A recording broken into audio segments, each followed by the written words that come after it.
ከቅርብ ጊዜ ወዲህ የመኪና የቦታና መሰል ንብረቶች ሳይታሰብ ዋጋቸው እየወረደ መሆኑን የደረሰን መረጃ ያሳያል። የሪል ስቴት ቤቶች ዋጋ እየቀነሰ ሲሆን ተሽከርካሪዎችም የሚሸጡበት ዋጋ እየቀነሰ ይገኛል። በሌላ በኩል ደግሞ የውሃና ኢነርጂ ሚኒስቴር የውሃ ሀብት አጠቃቀም ክፍያ ደንብ ማዘጋጀቱንና የውሃ ክፍያ ዋጋ መጨመሩን አውቀናል። ይህም የውሃ ሀብት አጠቃቀም በክፍያና በፈቃድ ላይ የተመሰረተ እንዲሆን እንደሚያደርገው ታውቋል። ሰላም ቤተሰቦቻችን፣ መረጃዎቹን የታገርና የት ከተማ ሆናችሁ እየተከታተላችሁ እንደምትገኙ በሐሳብ መስጫው ላይ ጻፉልን። አሁን ዝርዝር መረጃዎቹን አንድ በአንድ ወደ እናንተ እናደርሳለን። እስከ መጨረሻው አብራችሁን ቆዩ።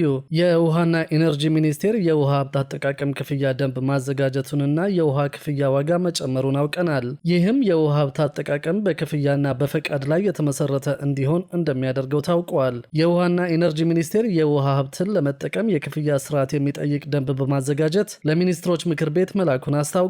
ደንቡን ማውጣት ያስፈለገው የውሃ ሀብትን በዘላቂነት ለማቆየትና ለመጠቀም መሆኑን በውሃና ኢነርጂ ሚኒስቴር የተቀናጀ የውሃ ሀብት አስተዳደር መሪ ስራ አስፈጻሚ አቶ ደበበ ደፈርሶ ገልጸዋል። ይህም የውሃ ሀብት አጠቃቀም በክፍያና በፈቃድ ላይ የተመሰረተ እንዲሆን እንደሚያደርገው አስረድተዋል። ይህ የክፍያ ስርዓት ተግባራዊ የሚደረገው ውሃን በገፍ በሚጠቀሙ አካላት ላይ መሆኑን ስራ አስፈጻሚው አመላክተው ደንቡ ከተዘጋጀ በርካታ ዓመታት ቢቆጠሩም በተለያዩ ምክንያቶች ስራ ላይ ሳይውል መቆየቱን ተናግረዋል።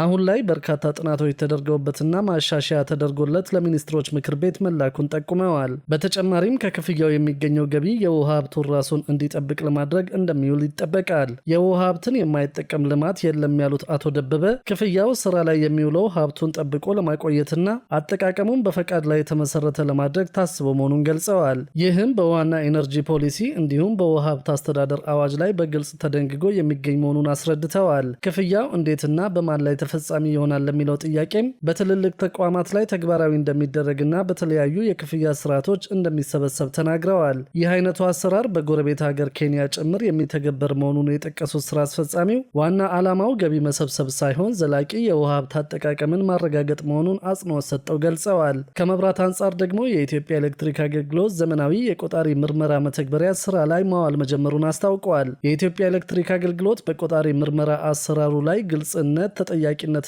ታማኒነትን ለማምጣት የሚያስችል ዘመናዊ የሞባይል መተግበሪያ ስራ ላይ መዋሉን ይፋ አድርገዋል። አገልግሎቱ እንዳለው ከሆነ አዲሱ መተግበሪያ ከፍጆታ ክፍያና ከኤነርጂ ብክነት ጋር ተያይዞ የሚፈጠሩ ችግሮችን ለመቀነስ ያለመ ሲሆን በቆጣሪ ምርመራ ወቅት ለደንበኞች ግልጽነትና ተጠያቂነትን የሚያረጋግጥ አሰራር ለመፍጠርም ይረዳል። ተቋሙ ያበለጸገው የቆጣሪ ምርመራን የሚያግዝ አፕሊኬሽን ወደ ስራ ሲገባ ከዚህ በፊት በማኑዋል ይመዘገብ በነበረው መረጃ ላይ የሚስተዋሉ የምርመራ መረጃ ክፍተቶችን የሚያስቀርና ሲስተም ላይ የተመዘገበውን መረጃ በአንድ ጊዜ ማንኛውም በየደረጃ የሚመለከተው ስልጣኑ የተሰጠው አካል መመልከት እንደሚያስችለው ታውቋል። ይህም የሚከናወኑ የቆጣሪ ምርመራ ስራዎች ላይ የመረጃ አያያዝ ጥራትን እንደሚጨምር ይጠበቃል። የቆጣሪ መመርመሪያ አፕሊኬሽኑ በቀላሉ ስልክ ላይ በመጫን የቆጣሪ ምርመራ መረጃዎችን ለመመዝገብ እንደሚያስችል ታውቋል። ይህ አፕሊኬሽን ለሁሉም የቆጣሪ አይነቶች ስራ ላይ መዋል የሚያስችል ከመሆኑም በላይ በቆጣሪ ላይ የሚደረጉ ህገወጥ ተግባራትን ጨምሮ የቆጣሪ መረጃዎችን እንደሚመዘግብ ታውቋል። በሌላ በኩል ደግሞ ከቅርብ ጊዜ ወዲህ የቤት የመኪና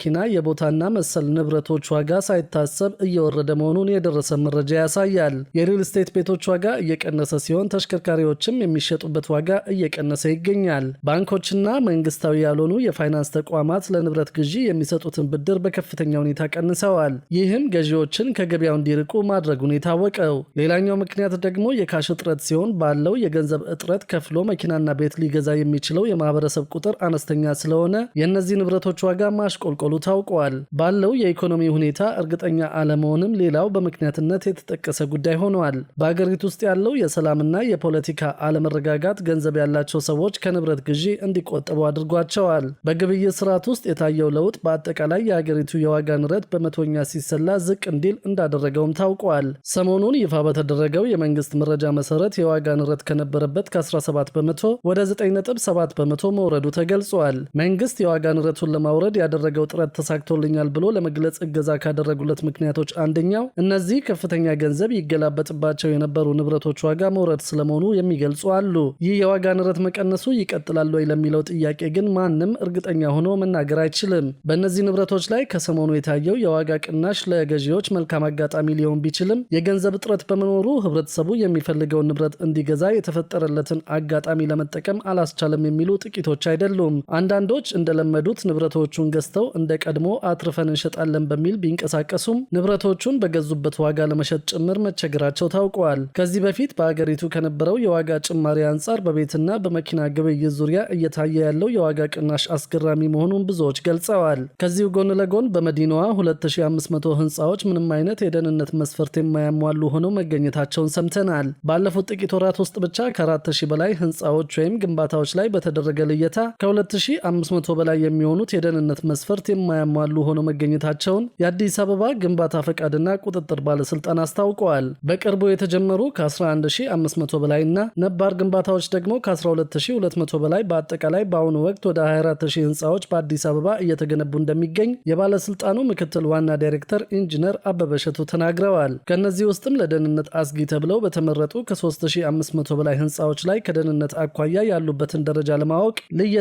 መሰራቱን ገልጸው አብዛኞቹ ግንባታዎች ላይ ክፍተት መታየቱን አስታውቀዋል። በዚህም መሰረት ልየታ ከተደረገባቸው ውስጥ 2500 የሚሆኑት ምንም አይነት የደህንነት ስራ ያልሰሩና ለሰራተኞቻቸውም ጥንቃቄ ያላደረጉ እንዲሁም ተረፈ ምርት በአግባቡ ማስቀመጥ ያልቻሉና ለደህንነት አስጊ ሆነው መገኘታቸውን ገልጸዋል። ይህንንም እንዲያስተካክሉ ለማድረግ በተለያዩ አማራጮች ግንዛቤ ሲፈጠር መቆየቱንና እንዲያስተካክሉ በተሰጣቸው የ7 ቀን ገደብ ውስጥ ግን መተግበር ካልቻሉ በአዋጁ መሰረት ሲቀጡ መቆየታቸውን ተናግረዋል። በመሆኑም 2500 ህንፃዎች ላይ ግንዛቤን በመፍጠርና ቅጣትንም በመጣል ቢያንስ ዝቅተኛ ወይም የመጀመሪያ ደረጃና አስፈላጊ የሆነውን የደህንነት መስፈርት እንዲያሟሉ መደረጉን ምክትል ዋና ዳይሬክተሩ ተናግረዋል።